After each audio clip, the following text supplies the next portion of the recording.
नमस्कार मित्रों, मैं हूं आचार्य अंकित नौटियाल। स्वागत है आपका हमारे YouTube चैनल धर्मशास्त्र में। जैसे कि आप जानते हैं कि हम इस चैनल के माध्यम से धर्म से संबंधित, पूजा पाठ से संबंधित, ज्योतिष शास्त्र से संबंधित जानकारियां लाते रहते हैं। आज हम ज्योतिष शास्त्र में एक नए योग पर चर्चा करेंगे, जिस योग का नाम है व्यापार योग। व्यापार अर्थात बिजनेस योग। हमारे भाग्य में किस प्रकार से बिजनेस या व्यापार है, किस प्रकार से हम उसमें तरक्की कर सकते हैं, कितना हम धन प्राप्त कर सकते हैं, धन कमा सकते हैं, इस पर आज हम बात करेंगे। आज का जो विषय है, इस पर बात करने से पहले आपको एक सूचना दे दूं। यदि आप अपने बच्चों का भविष्य के बारे में जानना चाहते हैं, उनकी पढ़ाई के बारे में, उनके विवाह के बारे में या घर परिवार के बारे में कुछ भी जानना चाहते हैं, तो कुंडली विश्लेषण आप करवा सकते हैं। कुंडली विश्लेषण करवाने के लिए आप SMS के माध्यम से या कॉल के माध्यम से जानकारी प्राप्त कर सकते हैं। वीडियो के नीचे हमारा संपर्क सूत्र दिया गया है, आप उस पर संपर्क करें और जो भी आपकी समस्या हो उसका निवारण आपको ज़रूर बताया जाएगा। तो अब हम बात करते हैं आज का हमारा जो मुख्य विषय है। ज्योतिष शास्त्र में कहा गया है कि यदि द्वितीय भाव का स्वामी, द्वितीय भाव जो होता है कुंडली का दूसरा घर भी हम उसको कहते हैं, द्वितीय स्थान भी हम उसको कहते हैं और धन भाव भी हम उसको कह सकते हैं। तो ज्योतिष शास्त्र में कहा गया है कि द्वितीय भाव का जो स्वामी है वो यदि अपनी उच्च राशि में बैठे हों या अपनी स्वयं की राशि में बैठे हों और 1, 4, 7, 10, 5 या 9 भाव में केंद्र या त्रिकोण में यदि बैठे हों तो जन्म कुंडली में ये योग सिद्ध होता है। किस प्रकार से होता है आपको कुंडली के माध्यम से मैं आपको बताता हूँ। यहाँ पर हमने मेष लग्न लिखा है, तो पहले मैं आपको बता दूं कि ये योग जो है किन किन लग्नों पर लागू होगा।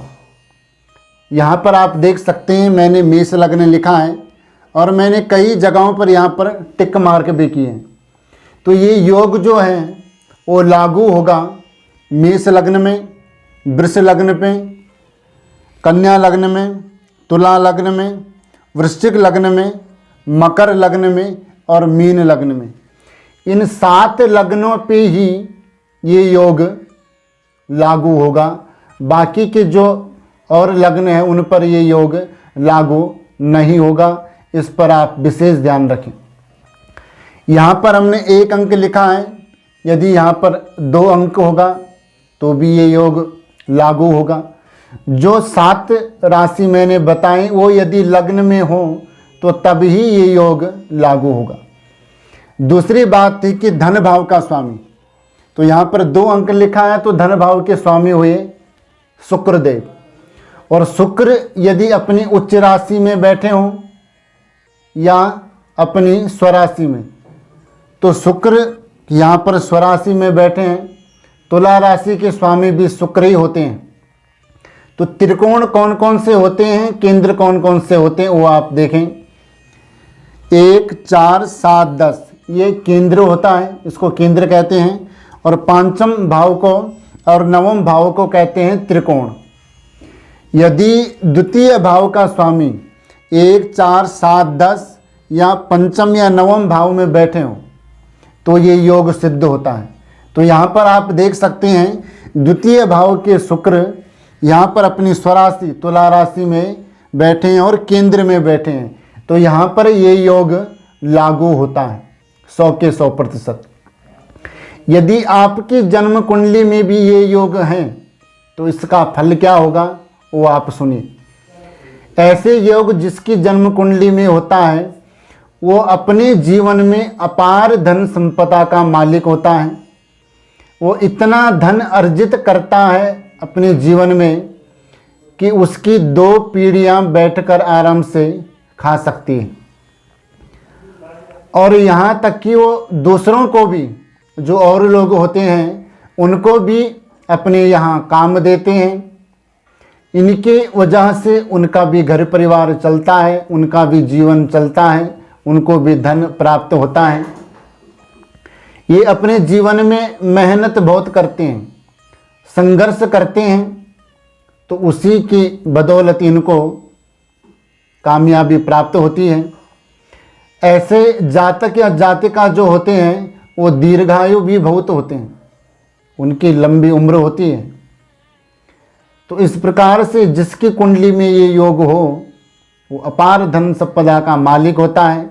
व्यवहार भी उसका बहुत अच्छा होता है, स्वास्थ्य भी बहुत अच्छा रहता है, और बल विद्या बुद्धि भी उसको बहुत अच्छी ही प्रदान होती है भगवान की कृपा से। अब योग तो ये बन गया, आप अपनी जन्म कुंडली में इसको देख सकते हैं।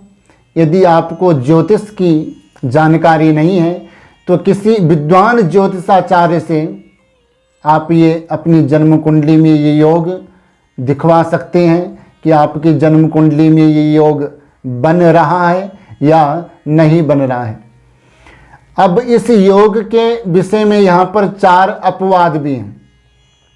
अपवाद अर्थात यदि ये 4 स्थिति बन रही हो, तो यदि आपकी जन्म कुंडली में ये योग बन भी रहा हो और ये 4 अपवाद वाली स्थिति अगर पैदा हो रही हो जन्म कुंडली में, तो ये योग यहाँ पर कैंसिल हो जाएगा। किस प्रकार से कैंसिल होगा आप देख सकते हैं। द्वितीय भाव का स्वामी यदि अपनी नीच राशि में बैठकर केंद्र या त्रिकोण में बैठे हो तो यहाँ पर ये योग कैंसिल हो जाएगा। फिर से आपको एक बार मैं बता देता हूँ। यदि द्वितीय भाव का स्वामी शुक्र यदि अपनी नीच राशि में बैठे हो और केंद्र या त्रिकोण में बैठ जाए तो ये योग यहाँ पर कैंसिल हो जाएगा। दूसरा है कि यदि द्वितीय भाव का स्वामी सूर्य के साथ बैठा हो, क्योंकि सूर्य के साथ जो ग्रह होता है वो अस्त हो जाता है। द्वितीय भाव का स्वामी यदि सूर्य के साथ बैठकर अस्त हो रहे हो तो तब भी ये योग यहाँ पर कैंसिल हो जाएगा। तीसरा अपवाद है कि यदि द्वितीय भाव का स्वामी अंशावली में या तो 0 अंश के हो या 28 या 29 अंश के हो जन्म कुंडली में, तो तब भी ये योग यहाँ पर कैंसिल हो जाएगा, ये योग यहाँ पर नहीं बनेगा।